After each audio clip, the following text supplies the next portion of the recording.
Well, hello everyone, and thank you for joining us here today through livestream. Over the past few months, we've been looking at the future and how to diversify our economy while building on our vast energy sector.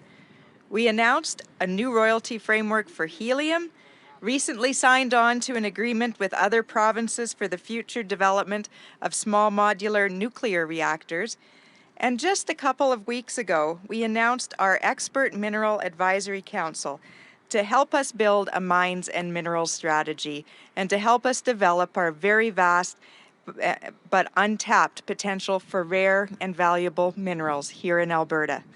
Tomorrow, we'll be looking at another area of huge potential for Alberta's energy future, so please stay tuned for that announcement.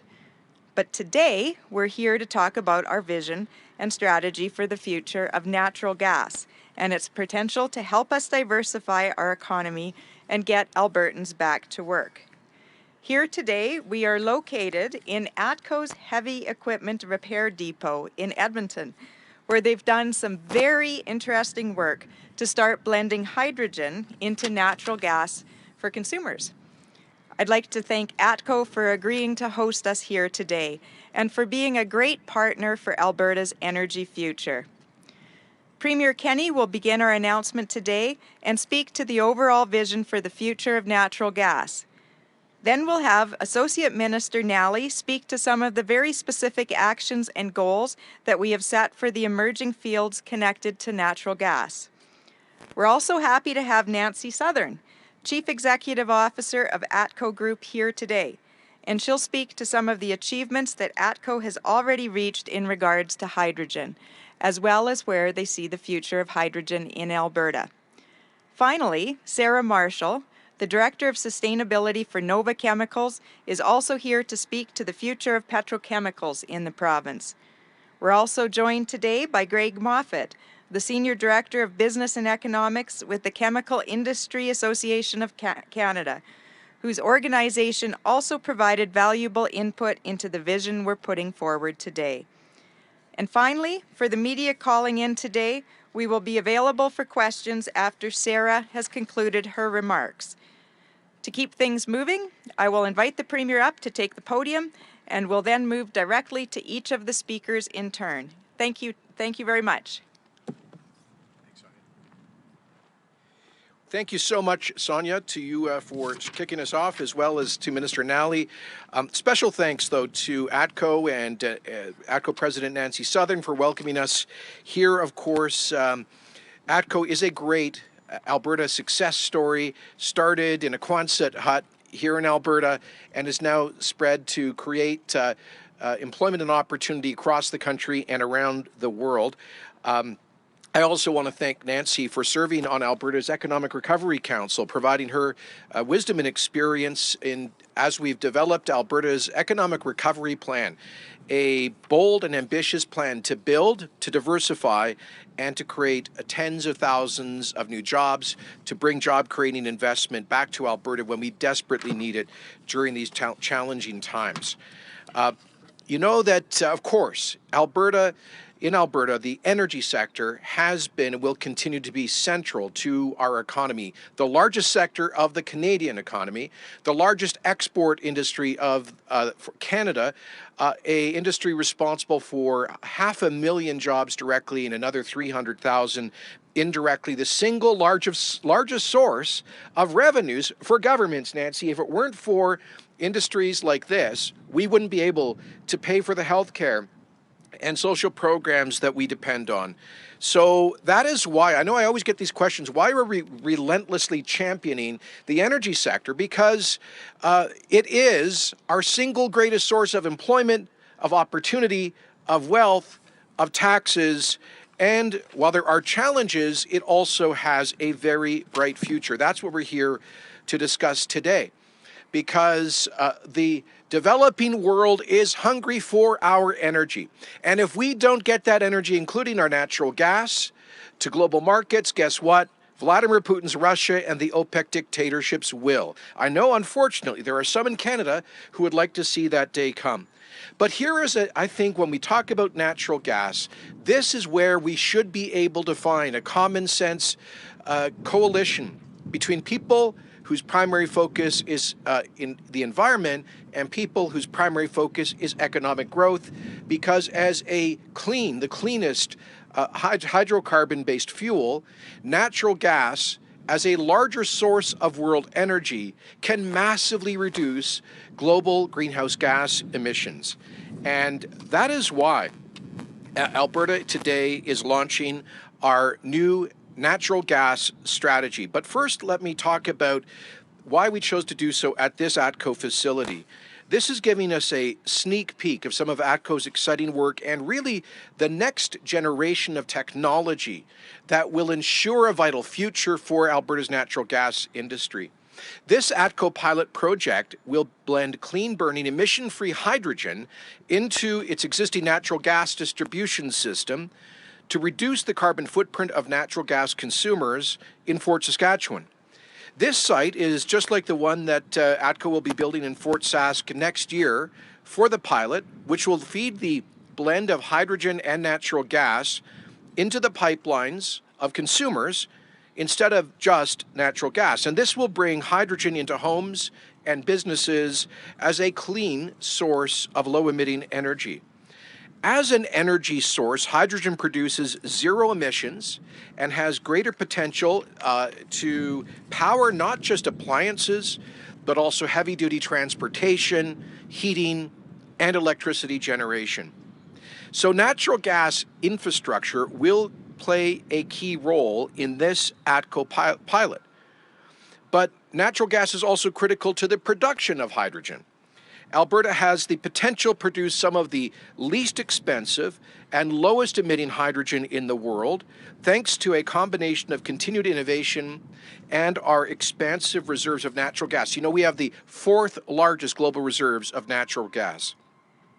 By leveraging previous investments in things like carbon capture, utilization, and storage, Alberta natural gas refiners can produce what's called blue hydrogen, where natural gas is converted into hydrogen and the resulting clean emissions carbon emissions are stored or used for other purposes, like, for example, enhanced oil recovery. It's a uniquely Albertan approach, taking what we have in abundance and adapting it to meet the world's needs using cutting-edge technology.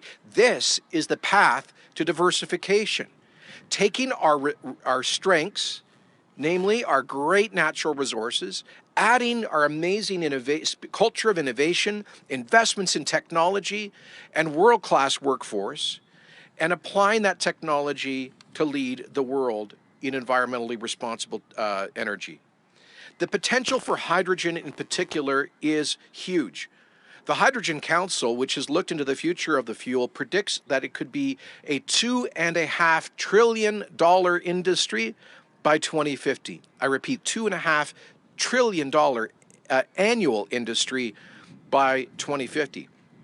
So putting Alberta on the global hydrogen map now, as this energy source is beginning to gain prominence and promise, will be crucial for us to be at the forefront of future changes in energy. Now, this is just one example of the strategies that we are articulating in today's natural gas vision and strategy for Alberta that we are releasing after the last year of consultations and hard work. In this strategy, we have big plans for liquefied natural gas to reach markets around the world. We are aiming for having the top system in the western half of the North American continent for plastics recycling and reuse to help meet goals of reducing plastic waste to zero, and an expansion of our own petrochemical manufacturing capacity in the province, a huge expansion of that, so that we can produce much needed items like, for example, personal protective equipment that we've become familiar with in the last 7 months. We'll expand Alberta's natural gas sector, moving from the extraction and industrial use that currently make up most of our activity. And let me just give you a bit more background on this. 2 years ago, great Alberta business leader Hal Quisley led a panel that had been appointed by the previous government, and I commend them for the initiative to produce the 2018 Roadmap to Recovery, to revive Alberta's natural gas industry. because we have seen, unfortunately, because of collapse in prices in recent years, huge challenges in our natural gas industry. Natural gas used to, for example, back in 2005, generated over $10 billion of revenue for the province. This year, it'll be more like $300 million. And that's a reflection of what has happened to the price. And really what Hal and his panel pointed out was the need for us to, first of all, get more of our natural gas to global markets through LNG exports, to streamline regulation here. So, for example, we can accelerate the conversion of coal to natural gas for cogeneration like ATCO and other companies are doing. So we could speed up approvals of those pipelines, for example. He called for us to put a special focus on natural gas in Alberta's government, because in the past, I think, Sonia, I'm sure you'll admit this or recognize this, in the past, the oil industry and the oil sands in particular dominated the policy attention of Alberta's government when it came to the energy sector, and often the natural gas sector felt like sort of the orphan child. And so that is why in our platform we committed to appoint an associate minister for natural gas, supported by a designated associate deputy minister for natural gas. And I want to thank and commend Minister Nally and his team for having done tremendous work over the past 18 challenging months. And really the marching orders I gave Dale were to implement Hal Kusley's report, one recommendation for which was to come up with the natural gas vision and strategy being released today. Dale, a lot of people don't know this, but about 15 months ago, in the summer of last year, we were selling Alberta natural gas, often in negative prices. And on a good day, we were getting 30 cents for Alberta natural gas. There was a glut in the market because we don't have enough pipeline capacity, and that was creating a real price crisis, which was jeopardizing the future of many great Alberta companies. And so Dale went to work, and all through the summer of last year, met with hundreds of stakeholders in the up, mid, and downstream aspects of the gas industry, and came to a consensus that some thought was impossible to achieve, the temporary service protocol, which basically was a form of voluntary curtailment to avoid price collapses during periods of maintenance and low demand. As a result of that protocol that Minister Nally led, we saw the price of Alberta gas go from something like 30 cents to $1.40, and now in recent weeks it's been even higher. I want to thank Minister Nally and his team for having to help to save many Alberta gas companies and hundreds, potentially thousands, of good blue-collar jobs in those companies by having that exercise that leadership. Our government also provided retroactive property tax relief to dry, shallow gas producers who have been under extreme financial stress in the past couple of years, so far delivering, I think, about $60 million in property tax relief. We, of course, have released the new petrochemical incentive program. And I've spent an enormous amount of my time as Premier working with global petrochemical companies to attract potentially tens of billions of dollars of investment to create thousands of good-paying long-term jobs here to make Alberta a global hub of petrochemical investment. But so much more needs to be done. And this report here today outlines a number of the new strategies which we're going to put on hyperdrive now. Of course, carrying on with the work to attract more petrochemical manufacturing. I've talked about the hydrogen vision, particularly with blue hydrogen. The pressing forward for first of all, to complete the LNG Canada project on the West Coast and the Coastal GasLink pipeline that leads to it, but also to press the federal government to work with us to create more LNG export opportunities. I've said this to Prime Minister Trudeau, and I will continue to say it. There is no greater thing that Canada could do to reduce global greenhouse gas emissions than to get our LNG to countries like China and India. Every unit of additional LNG that we get to those markets is a coal-fired power plant that they're able to convert to natural gas, improving air quality, reducing NOx, SOx, and particulate, reducing CO2 and greenhouse gas emissions. This is Canada's big play when it comes to the climate challenge, and we must move forward on it energetically. I've talked about the plastics circular economy, a key part of today's vision, as well as increasing industrial demand. I'll just conclude with this. We really need the Government of Canada to play ball with us in creating jobs, in bringing in investment, and improving the environment, the trifecta of a natural gas strategy.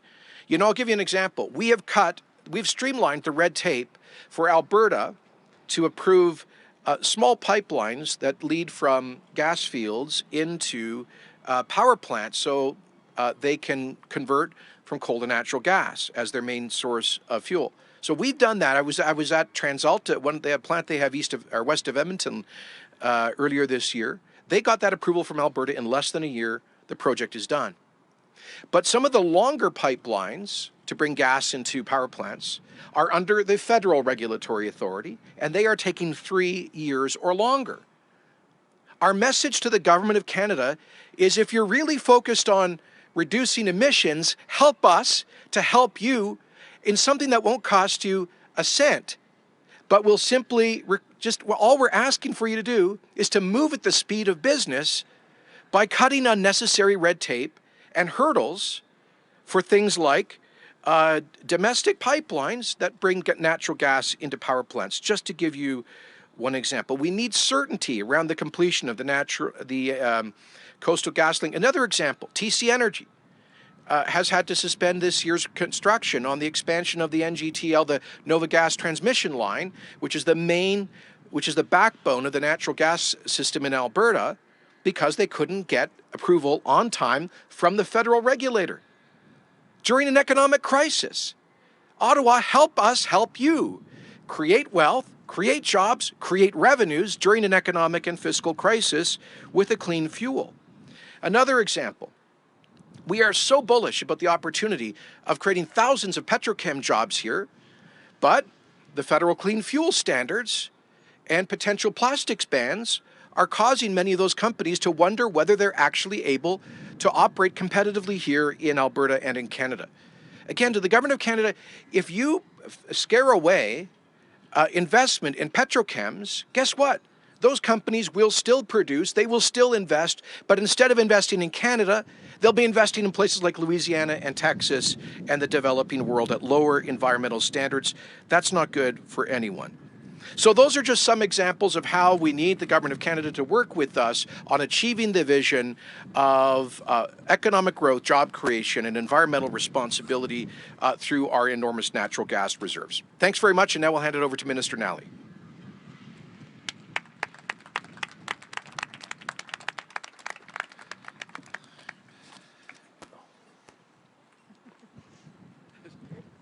You hid my notes. Thank you.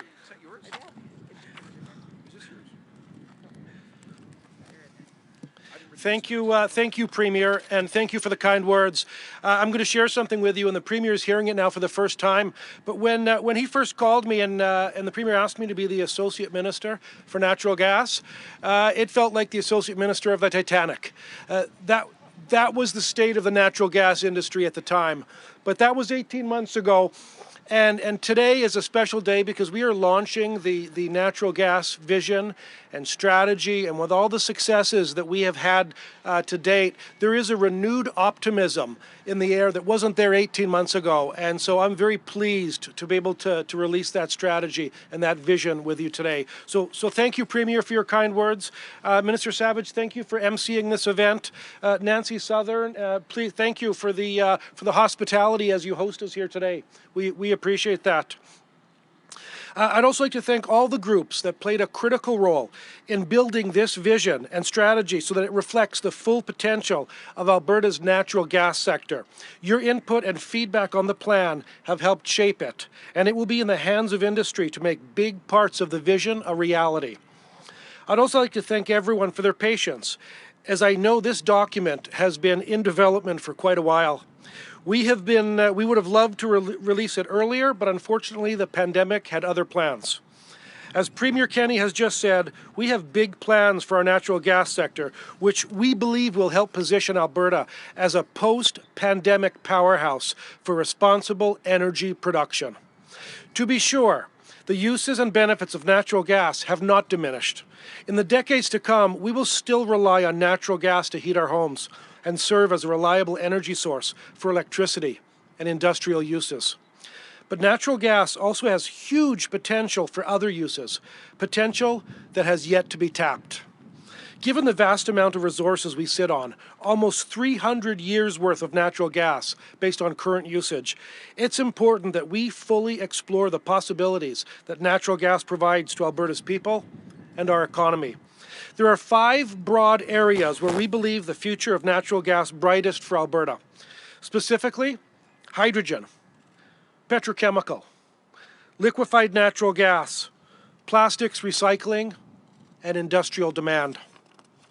Each of these sectors provides a new or expanded set of opportunities for industry, for consumers around the world, and most importantly for Albertans. One global market that's been getting a lot of attention lately is hydrogen. This is one that we've had our eye on for some time, and the momentum is definitely building, which is why we wanted to highlight a potential future for hydrogen here today. Whether it's used for transportation, heating, or other uses, the potential for hydrogen as a portable, zero-emission energy source is outstanding. And Alberta is an amazing and unique position to meet the growing interest in hydrogen. As Premier Kenney mentioned, our earlier investments in carbon capture, utilization, and storage, along with the abundant supply of natural gas, have positioned us for a head start in producing the clean, responsibly sourced hydrogen that the world is going to need. Some of the figures predicted for the future of hydrogen, such as the one Premier Kenney highlighted, are truly astounding. $2.5 trillion by 2050. And we'll be working closely with industry and interested parties to develop a roadmap for how we can best leverage all our advantages to become a significant player in that large potential market. One market where we're already a major player is petrochemical, and we are in a very strong position to grow that sector even further. Alberta has a goal to be a top 10 supplier of petrochemical, taking advantage of our potential to become a world-class hub for petrochemical manufacturing, capable of competing with other hubs such as Louisiana and Texas. In order to reach that level of competition, the Alberta government will need to take a significant leadership role. That's why I announced back in July that we are aiming to draw more investment into petrochemical manufacturing through the Alberta Petrochemical Incentive Program. Make no mistake, Alberta will become a world-class destination for petrochemical facilities. This new program, which I will have more to say about in the near future, provides grants to companies once they have built and are operating new or expanded petrochemical facilities in Alberta. Facilities that produce products we need every day like plastics, medical supplies, fertilizer, and computer parts. In the middle of this COVID-19 pandemic, we have seen the need for many of these products, especially personal protective equipment to keep our frontline health workers safe. With our huge reserves, an established industry that can supply new products with important components, and our expertise in producing low-emission, low-cost petrochemical, this is one sector that we're confident will help diversify the uses of our natural gas within the province. Beyond Alberta, though, the demand for natural gas around the world is expected to grow as much as 36% over 2018 levels. And liquefied natural gas, or LNG, is the way Alberta will participate in that large market growth. Already one of the largest single investments in Canada history, the Canada LNG facility in Kitimat, is under construction. Canada is best situated to access world markets.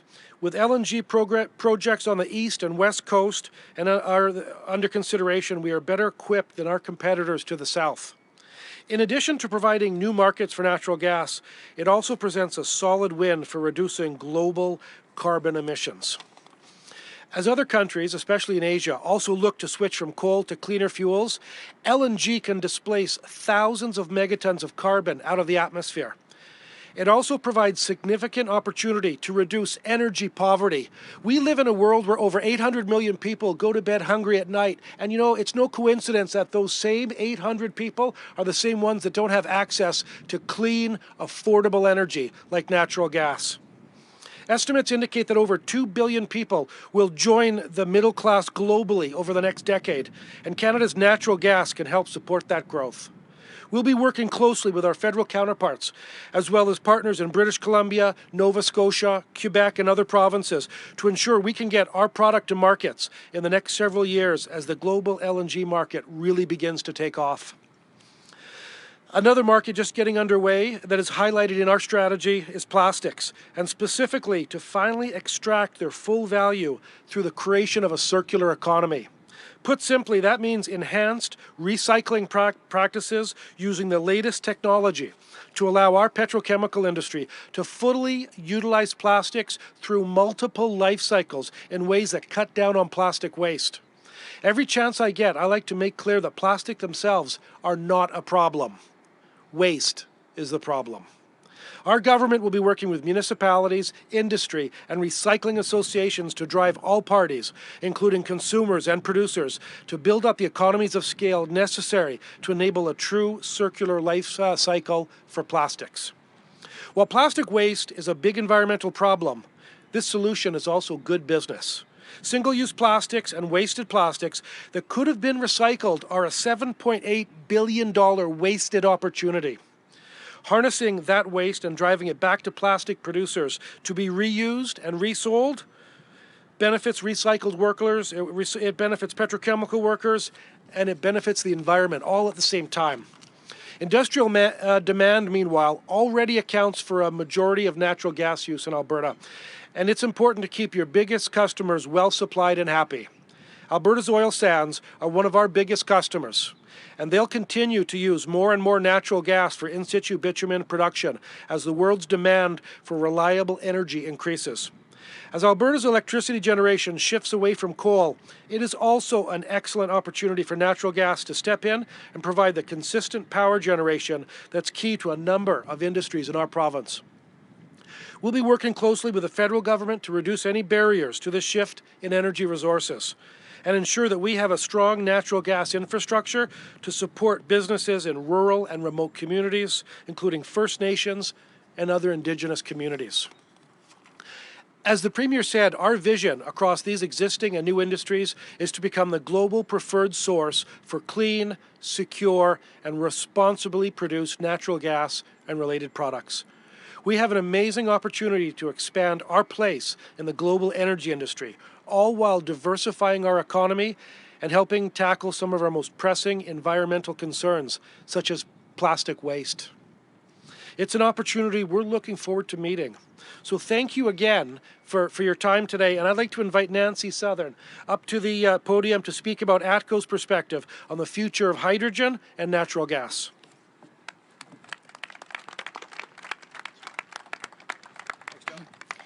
Thank you, Minister Nally. Premier, Minister Savage, Sarah Marshall, and to my incredible ATCO team, I'm so proud to be amongst you and working with you. Sean, Tom, thanks for that great demonstration. Greg Caldwell, Brian Bricks, Kenney and your team, you are sterling.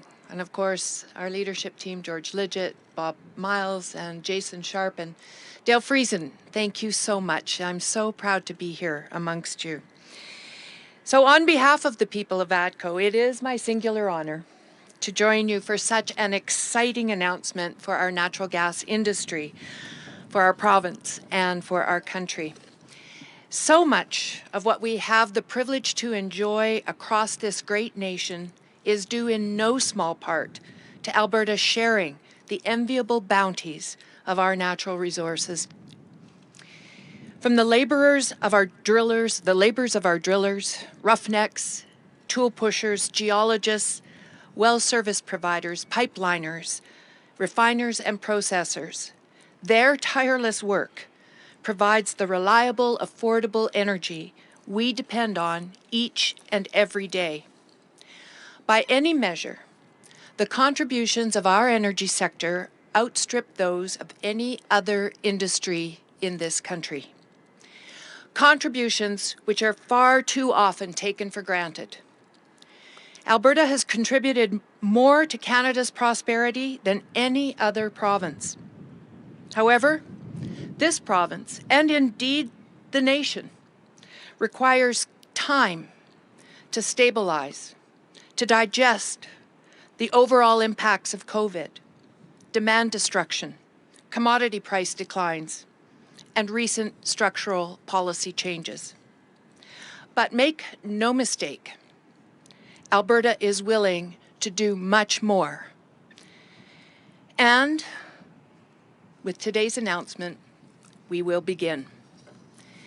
By further diversifying our natural gas industry, we can create new markets for our resources and provide jobs, investments, tax revenue, and royalties that will keep our economy strong. And perhaps no opportunity holds greater promise than Alberta's burgeoning hydrogen economy. For decades, hydrogen has been widely touted as the fuel of the future, and for some, it's an energy panacea. For others, it's just a pipe dream. No pun intended, my pipeliners. But there is no doubt that hydrogen, as a complementary byproduct of natural gas, has a powerful role to play in the world's future. And as you've heard from the ministers and the Premier, Alberta can be a global leader.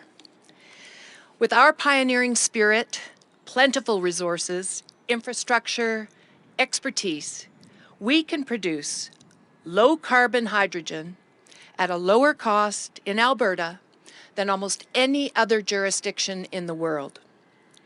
And our vision is to enable Western Canada's world-class natural gas industry to grow abundantly in tandem with Alberta's hydrogen economy, including the supply of exports to global markets where demand is steadily growing. In recent years, both Japan and South Korea have unveiled national hydrogen strategies, underpinned by the desire to secure a stable supply of hydrogen from trusted trading partners. In fact, South Korea recently signed a letter of intent with Australia, home to ATCO's green hydrogen production facilities, to develop a hydrogen import and export partnership with exports leaving Western Australia by 2024. And closer to home, here in Alberta, hydrogen can play a powerful role in decarbonizing heat, including blending it with our natural gas grid at gate stations like this one behind us, across this province and across the country. This will be vital to achieve our long-term emissions goals, especially in light of Ottawa's pursuit of more draconian policies, such as the proposed Clean Fuel Standard.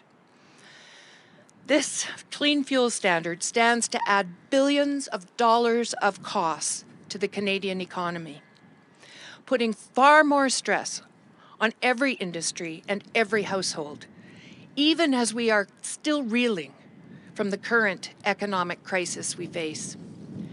Canada is north of the 49th parallel, and every millimeter of our country's landmass, 10 million square kilometers, has experienced sub-zero weather.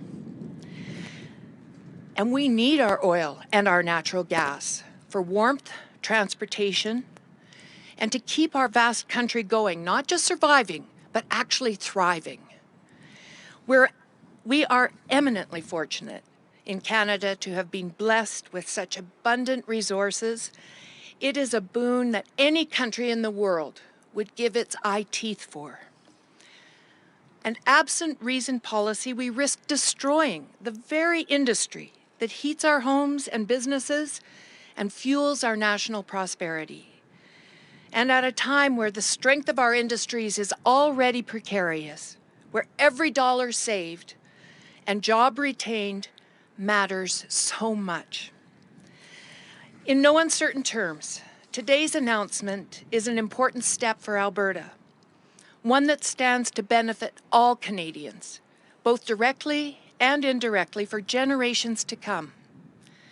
I want to commend Premier Kenney, Minister Savage, and Associate Minister Nally for their vision and their leadership in positioning Alberta at the forefront of new opportunities, and for the courageous, bold steps they are taking on behalf of Albertans and our foundational resource industries, and indeed on behalf of all Canadians.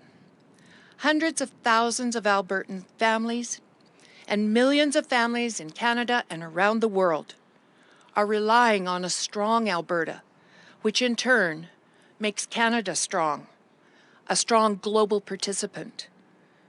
And I am so proud of the people of ATCO who are standing here with me today and around this province and around the world, as you stand proud and determined to do our part and to help make Alberta be all that she can be. Thank you.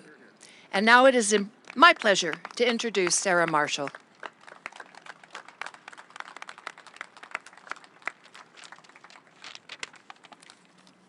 Thank you so much, Nancy, for having us, our ATCO hosts, most importantly, Premier Kenney, Minister Savage, Associate Minister McNally.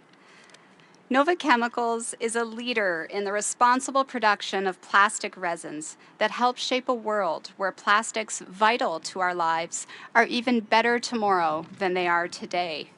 We are dedicated to being a leader in innovation that enables our customers to deliver products that make everyday life healthier and safer. From the packaging that keeps our food fresh, to the bubble wrap that protects our online purchases, to the kayaks and swing sets that makes weekends fun, and the medical equipment that keeps us safe and healthy. Plastics touch every part of our lives. For more than 60 years, with our roots firmly in Alberta, Nova Chemicals has been a leader in the innovation and advancement of plastic products and technologies. In 1985, we were a founding member of Responsible Care, the chemical industry's commitment to health, safety, security, and the environment.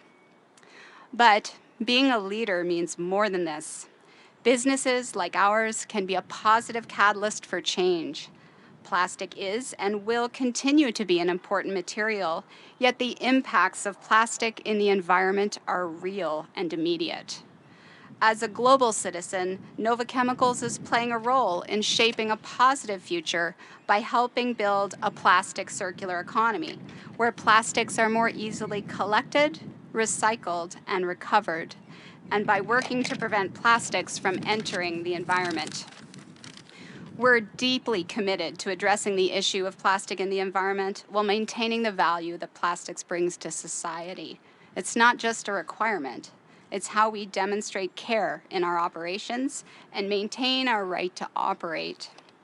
So we are very pleased to support the Government of Alberta's new natural gas strategy, which recognizes not only the important and growing role that petrochemicals and plastics play in today's society, and also that plastic is not a material to be wasted after use, allowed to be landfilled, or worse, left to accumulate in the environment, but it is a valuable feedstock for our future.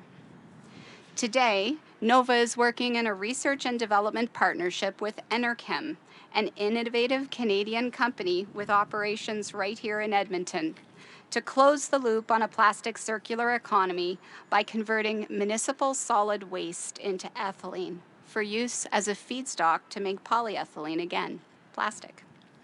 We're also working with Merlin Plastics, Canada's largest recycler, with operations in Alberta and British Columbia, to produce high-quality recycled plastic from curbside recycling. We applaud the government's plan to create scale in Alberta's recycling collection system and proactive policy and funding to accelerate recycling technologies.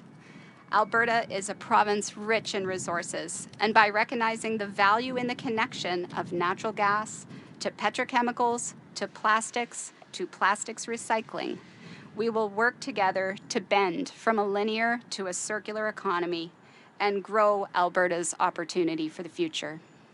Thank you.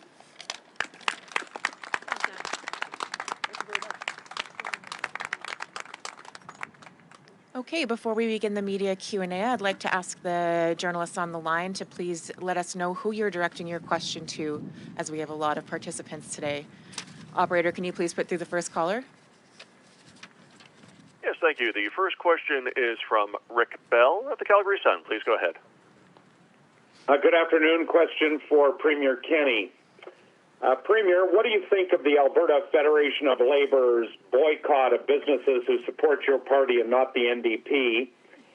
And the fact that the NDP will not denounce this tactic when they have the opportunity to do so today, what does this say about them? First of all, businesses are not allowed to and do not support political parties in Alberta. There's been a ban on corporate and union donations directly to political parties for the past 3 years. Secondly, the Alberta Federation of Labour is part of the NDP. They are legally affiliated as part of the same organization. The head of the AFL, who's launched this campaign to boycott Alberta job creators, is on the board of the NDP. I think this is deeply disturbing, that in the middle of a huge recession, we have the NDP and its special interest friends attacking Alberta job creators at their most challenging time in a century. Job creators that are struggling to keep the doors open and to keep paying people to put food on the table. Job creators without whom there would be no government revenues to fund the social programs that we all depend on.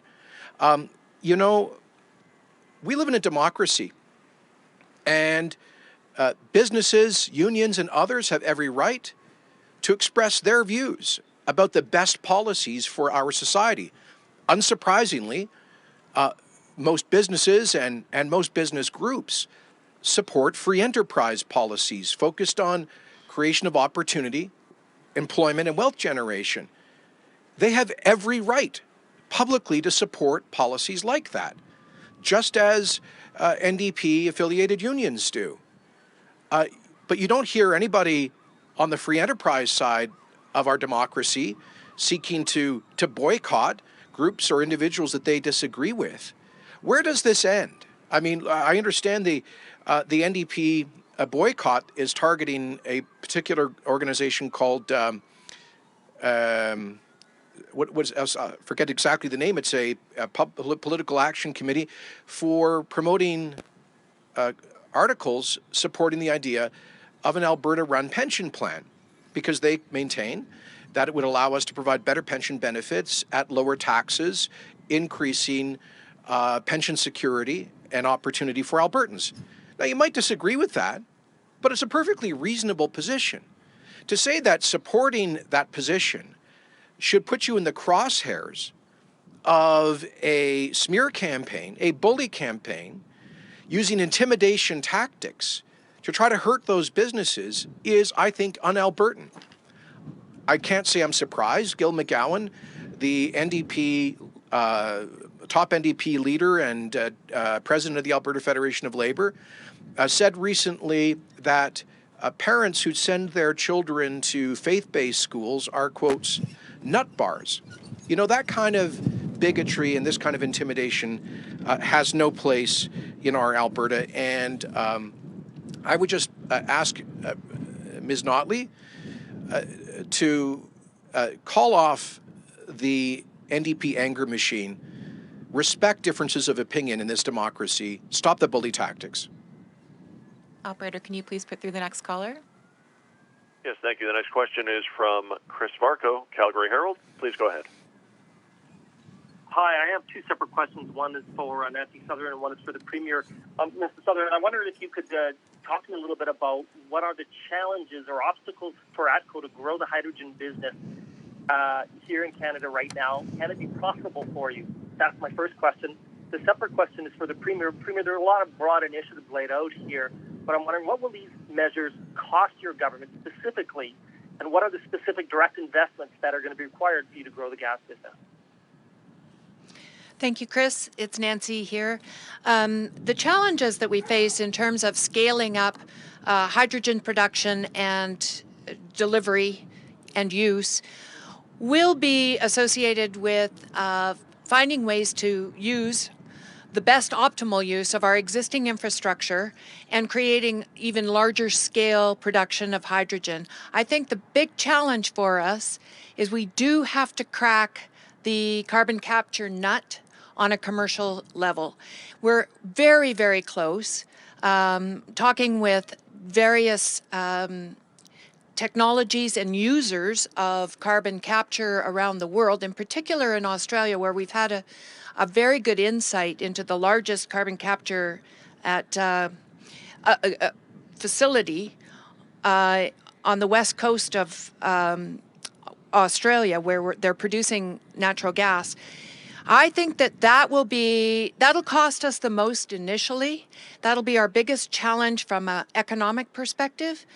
But once we have cracked that nut and we have plenty of geology available to us here in Alberta to be able to store the carbon and then be able to reuse the carbon, and we have to create that full benefits loop that was talked about in plastics, a circular economy, I think we were off to the races. But I think we're probably 5-6 years away from major full-scale commercial production. And hopefully we don't have any policy issues coming out of Ottawa that are going to get in the way of development of the natural gas fuel stream so that we can process the natural gas in order to develop the hydrogen. I think that'll be critical as well. Thank you, Chris. Yeah, thanks, Chris. In terms of cost, first of all, we estimate that the new petrochemical incentive program to be something like in the range of $1 billion program.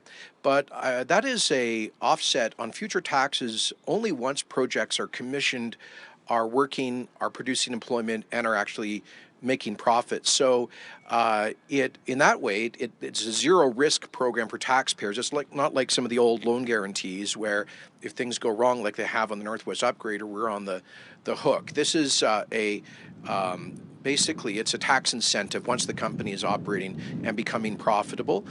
So those would be quite a way down the stream. You know, it takes, once these big petrochemical projects get to a final investment decision, you're talking 3 to 5 years for construction before they're commissioned. So it is there is what would you call a revenue or tax expenditure in the midterm. We estimate that based on the scale of the program, probably in the range of $1 billion. I would say some of the other things we are doing, like facilitating carbon capture, utilization, and storage, which can also be linked to the natural gas stream. That's all being funded by the Technology Innovation and Emissions Reduction Levy coming from industry.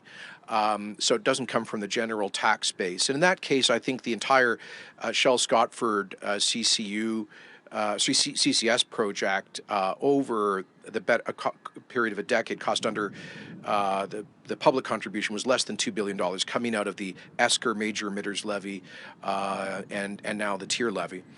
But most of what we're talking about actually doesn't cost taxpayers a dime.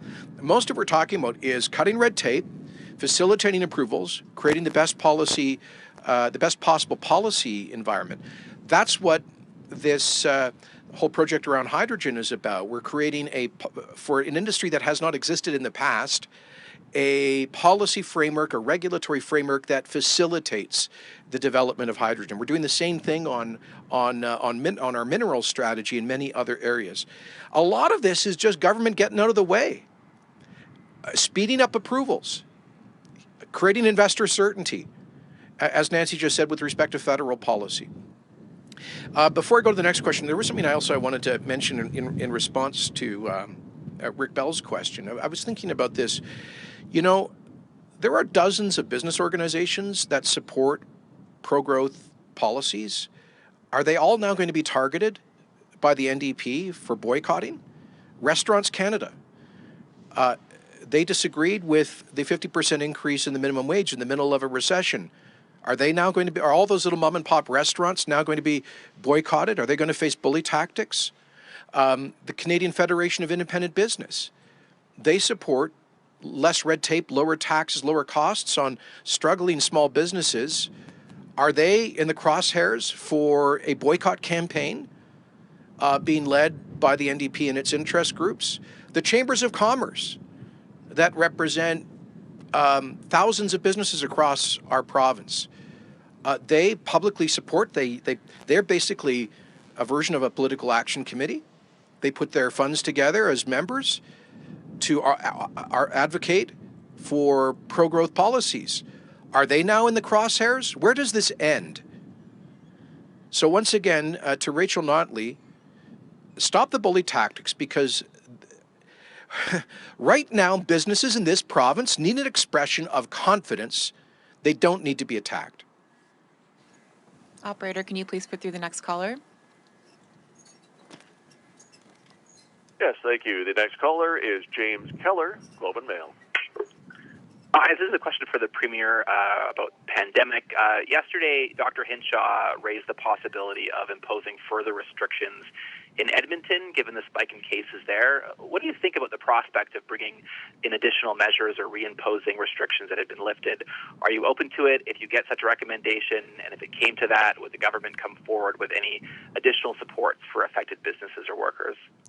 Well, I look forward to meeting with Dr. Hinshaw. She and I we meet at least once a week together with Minister Shandro and other senior officials from Alberta Health to review the state of the pandemic in Alberta and our policy response. As we've said before, we want to do everything we can to avoid moving backwards in terms of public health restrictions. Alberta's done very well relative to other jurisdictions around the Western world, but taking a less stringent approach to public health restrictions, and yet for most of the last 7 months we had a lower per capita level of infections, hospitalizations, ICU admissions, and COVID-related fatalities amongst the large Canadian provinces, amongst all of the U.S. states and European countries.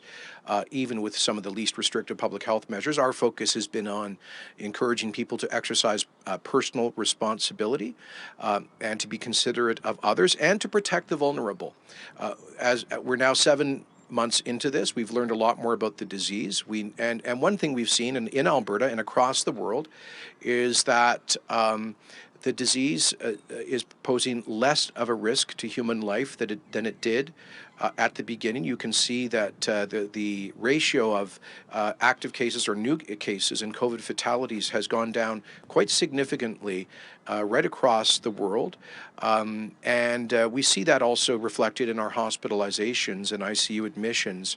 In the past week or so, we've been averaging about 65 cases of COVID patients in acute care beds, and about 16 of those in the ICU beds, which I'll remind you is a small fraction of our best case projected scenario from our modeling that we released back in April. As Dr. Hinshaw and our government have always said, there will be ups and downs in terms of the total number of new daily infections and active cases.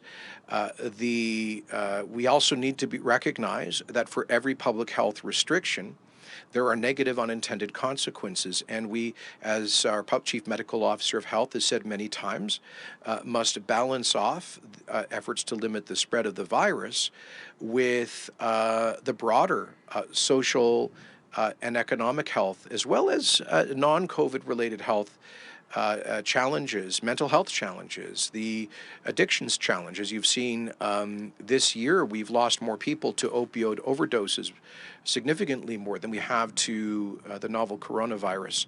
So these are the things that we must balance off. We'll await any additional advice or information from the Chief Medical Officer and continue to make what we think are the best decisions, balancing off all of the different health considerations. Okay, we have time for 3 more. Operator, could you please put through the next caller? Next question is from Dan Grummett, CTV News. This question is for the Premier, just continuing on the COVID spread, particularly in Edmonton. Dr. Hinshaw said, actually, Alberta is seeing an alarming trend where 1 in 10 people who currently have COVID went to work or social events when they had symptoms and/or we're waiting their test results. So if you're maybe going to bring in more public health restrictions, like BC did with the bars, would you have to look more at gathering sizes as opposed to business restrictions, just given the way COVID appears to be spreading in Alberta right now? Dr. Hinshaw nailed it at the very beginning of the pandemic in Alberta when she said that we are not going to enforce our way out of this. There is already a provincial health order that people who are exhibiting cold or flu-like symptoms should stay home. And obviously that people who have tested positive for COVID must self-isolate. If some people are disregarding those rules, then creating or redoubling the rule is not going to help prevent spread. What we need is for those people to take those guidelines very seriously, and I think that's what our Dr. Hinshaw has been trying to convey. That if people, the single most important thing that people can do is if they're feeling sick, to stay at home, to self-isolate, to get tested, and obviously, if they test positive, to isolate until through 14 days and until their symptoms have cleared up. So that's the single most important thing that people can do, especially as we come up to the holiday weekend, the Thanksgiving long weekend. If, as she said, if people are not feeling well, they shouldn't even mix with family if they've got cold or flu-like symptoms. So, at the end of the day, people have got to exercise personal responsibility and common sense. Albertans have done very well in that regard over the past 7 months. I think people obviously are getting tired of the whole thing. Gosh knows we all are. But that we can't let down our guard. The single most important thing, if you're not feeling well, please self-isolate until your symptoms resolve and or you test positive. You've respected the quarantine requirement. Operator, can you please put through the next caller? Yes, thank you. The next question is from Janet French, CBC. Hi there. Thanks for taking my question. Question for the Premier. Just to follow up on Dan's question.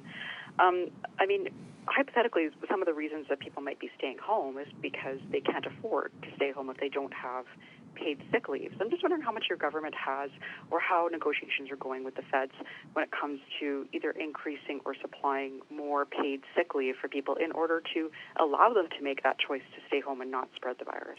Sure. So the federal funding for paid sick leave was announced and made available I think several weeks ago. So there's already been that is available, as are other forms of income support for individuals. And so again, the federal government has taken on responsibility for that.